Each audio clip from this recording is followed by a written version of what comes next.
Allahu Akbar, memegang pelepah kurma dan berlari.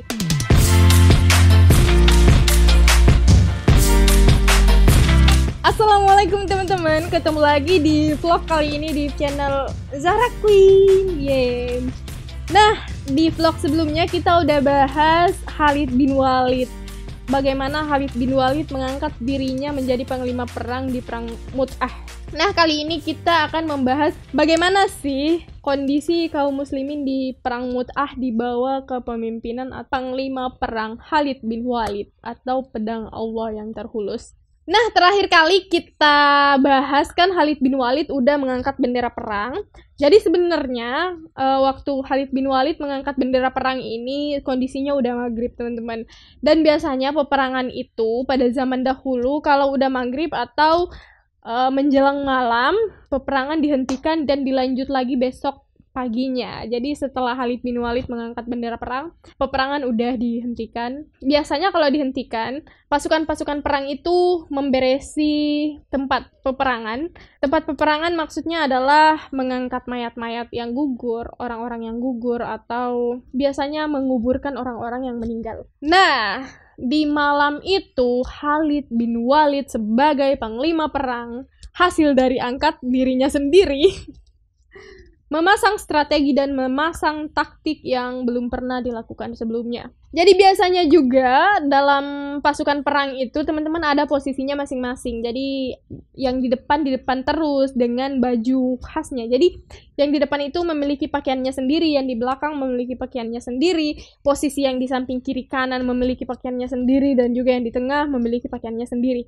Dan biasanya posisinya tidak pernah dirubah. Jadi pasukan yang di depan mulu gitu loh. Yang di belakang mulu. Jadi selama 6 hari perang Mu'tah, yang di depan itu ketemu yang di depan mulu. Jadi biasanya udah saling kenal wajah.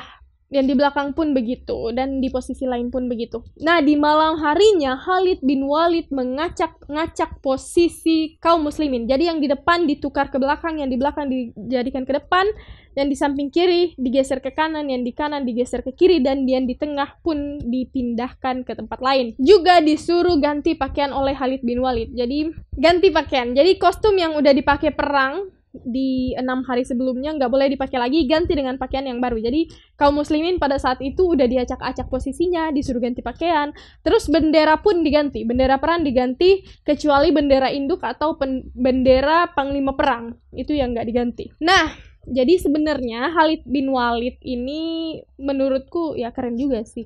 Keren banget strateginya. Nah, setelah itu teman-teman, ternyata setelah 6 hari perang, yang gugur dari kaum muslimin itu kurang dari 20 orang. 3 orang panglima perang dan belasan lainnya dari sahabat-sahabat Rasulullah yang lain. Jadi kan perang Mu'tah ini 3.000 orang kan pasukannya.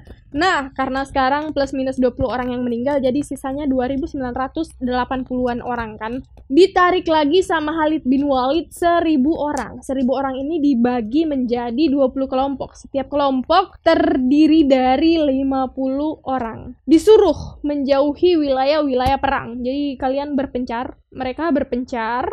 Nah, misalnya ini wilayah perang, jadi yang 20 kelompok pasukan disuruh mengelilingi, disuruh menjauh dari wilayah perang, menjauh, dan mengelilingi wilayah perang. Mengelilingi kan.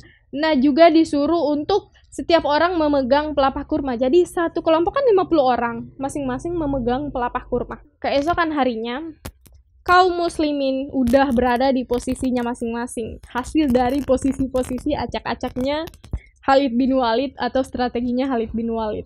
Takbir pertama, mereka siap-siap. Takbir kedua dan takbir ketiga.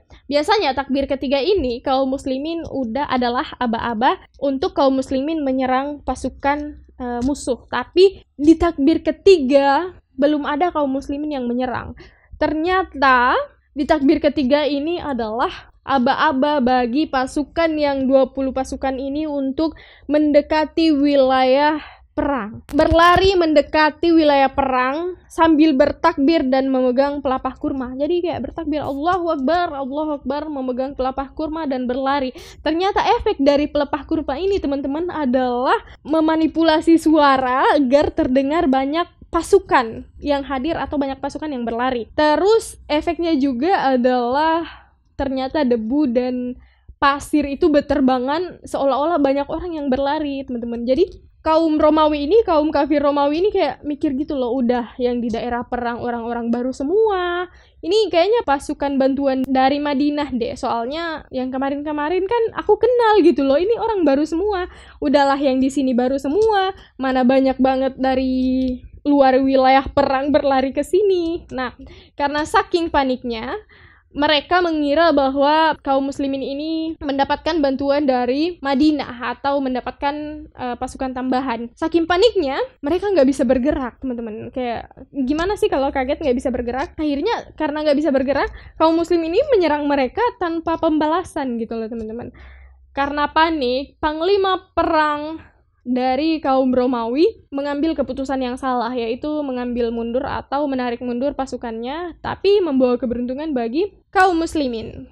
Akibat dari taktiknya atau strateginya Khalid bin Walid, pasukan Romawi mundur dan membawa kemenangan bagi pasukan kaum muslimin di bawah kepemimpinan Khalid bin Walid. Jadi itulah kisahnya, Khalid bin Walid memenangkan peperangan setelah keislamannya. Nah, ini dia akhir dari kisah Khalid bin Walid di Perang Mu'tah yang membawa kemenangan di bawah kepemimpinan pedang Allah yang terhulus. Untuk kisah Khalid bin Walid selanjutnya, jangan lupa stay tune untuk video-video selanjutnya. Itu gak sih? Gue nanya lagi ulang. Jangan lupa stay tune di video-video Zahra yang selanjutnya. Sampai ketemu di vlog-vlog selanjutnya, teman-teman. Terima kasih. Assalamualaikum warahmatullahi wabarakatuh.